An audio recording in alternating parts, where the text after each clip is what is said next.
వీక్షకులందరికీ నమస్కారం. మార్చి నెల 15వ తారీఖు కుజగ్రహం యొక్క మార్పు జరగబోతూ ఉన్నది.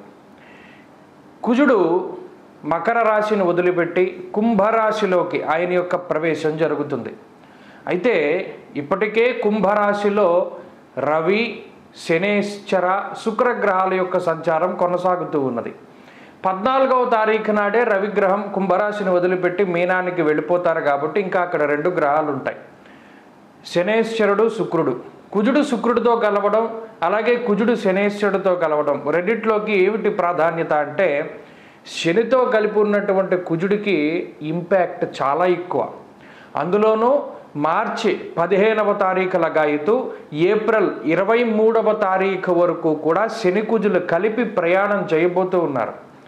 సంవత్సరంలో కేవలం ఒక్కసారి మాత్రమే సంభవించేటువంటి లేదా 2 సంవత్సరాలకి ఒకసారి మాత్రమే సంభవించేటువంటి ఈ శని కుజుల యొక్క యుతి అనేటువంటిది, యుతి అనగా కలిసి ఉండడం, ఇది దేశ, రాష్ట్ర లేదా 12 రాశుల మీద, వాతావరణం మీద, అలాగే ఇంకా చాలా రకాలైనటువంటి వ్యవహారాల మీద ప్రభావాన్ని చూపెడుతూ ఉంటుంది.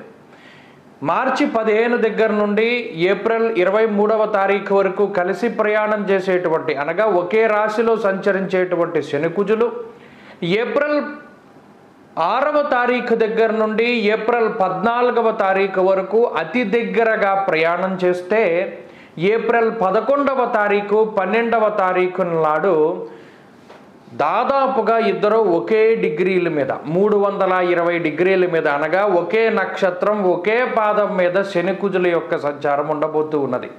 ఇది అత్యంత ఆలోచించదగ్గటువంటి యుతి.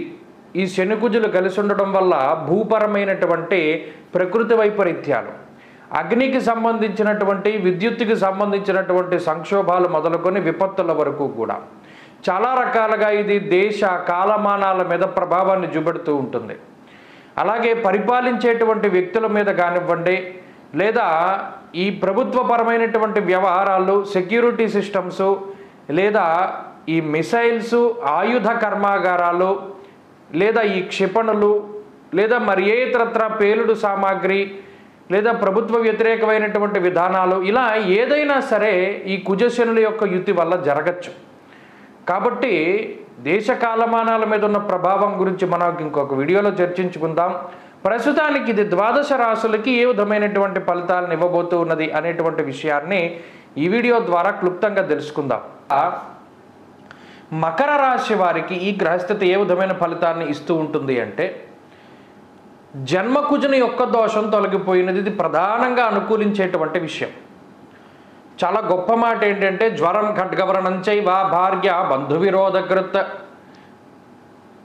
చాలా రకాలైన సమస్యలు మకర రాశి వాళ్ళకి కుజుడు వల్ల ఏర్పడ్డాయి. భార్య బంధు విరోధకృత్, జీవిత భాగస్వామితోటి, బంధువులతోటి, సంతానంతో, స్వజనులతోటి, మిత్రులతోటి, పై అధికారులతోటి, అసలు ఎవరితో మాట్లాడితే వాడితో తగువులు అయిపోతున్నాయి. కోపం పెరిగిపోతుంది. అయితే వాడు తిట్టేస్తాడు, లేకపోతే మనం తిట్టేస్తాం, ఇద్దరు తిట్టుకోవడం, కొట్టుకోవడం, వీటితోనే సరిపోతూ ఉంటుంది. అలాగే ప్రెస్టేజ్కి పోయి డబ్బు ఖర్చు పెట్టడం, కొన్ని సందర్భాల్లో నష్టపోతామని తెలిసినా కూడా అందులో దిగవలసి రావడం, ఇలాంటి పరిస్థితులు. ఇలా స్వయంకృత అపరాధాలు, లేదా పక్కవాళ్ళు మిమ్మల్ని పక్కదోవ పట్టిస్తూ ఉండడము, వ్యసనాలు, చెడు సావాసాలు, ఇలా అనేక రకాలైన సమస్యలతోటి కుజుడు మిమ్మల్ని ఇబ్బంది పెడితే, ఇప్పుడు 2వ స్థానంలోకి కుజ శనుల యొక్క సంచారం కాబట్టి ఇది సామాన్యమైనటువంటి స్థితి. అనగా సదా క్లేశం వృధా వైరం సతతం కార్యనాశనం. ఇది ఇంకో రకంగా ఎలా ఇబ్బంది పెడుతుందంటే, సతతం కార్యనాశనం, ఏ పని మొదలుపెట్టు సర్వనాశనం అయిపోతూ ఉంటుంది. ఆ రకంగా జాగ్రత్తగా ఉండాలి. ఉదాహరణకి సెల్ ఫోన్ ఛార్జింగ్ పెట్టాం, బడేలుమని పేలిపోతుంది, బండి ఛార్జింగ్ పెట్టాం, పేలిపోతుంది. ఇలా సర్వనాశనం అయిపోయే పనులే జరుగుతూ ఉంటాయి. కాబట్టి చాలా జాగ్రత్తగా వ్యవహరించమన్నాడు. విద్యుత్తు, అగ్ని, ఇనప వస్తువులు, లేదా సూదిగా ఉండి పదునైనటువంటి వస్తువులు, వాటి వల్ల సమస్యలు వస్తాయి అని చెప్పారు. అలాగే చాలా విచిత్రం, ముళ్ళు గుచ్చుకుంటూ ఉంటాయి, పిన్నీసులు గుచ్చుకుంటూ ఉంటాయి. ఇలా శరీరాన్ని బాధించేటువంటి పదునైనటువంటివి ఏవైనా గుచ్చుకుంటూ ఉంటాయి అన్నాడు. ఆ రకంగా కొంత జాగ్రత్తగా ఉండాలి. అలాగే కాలినటువంటి గాయాలు, అలాగే ఏదైనా కోసుకున్న గాయాలు, విద్యుత్ షాకు, ఇలా చిన్న చిన్న ఇబ్బందులు ఏమైనా కలగడానికి అవకాశం ఉంటుందన్నారు. అయితే ఇది చిన్నపాటి సమస్యే. ఇంకో విషయం ఏంటి అంటే ప్రతి పనికి మీరే కష్టపడుతూ ఉండాలి. ఎవ్వరి మీద కూడా ఆధారపడేటువంటి స్థితిగతుల్ని ఈ శనికుజుల యొక్క యుతి మీకు ఇవ్వదు. మీ పని మీరే చేసుకోవాలి. కనీసం ఇంట్లో వాళ్ళని ఫ్యాన్ వేయమన్నా కూడా వేరు, వాళ్ళు మీరే లేచి వెళ్ళి వేసుకోవాలి. ఈ గ్రహస్థితికి ఇది కారణమవుతుంది.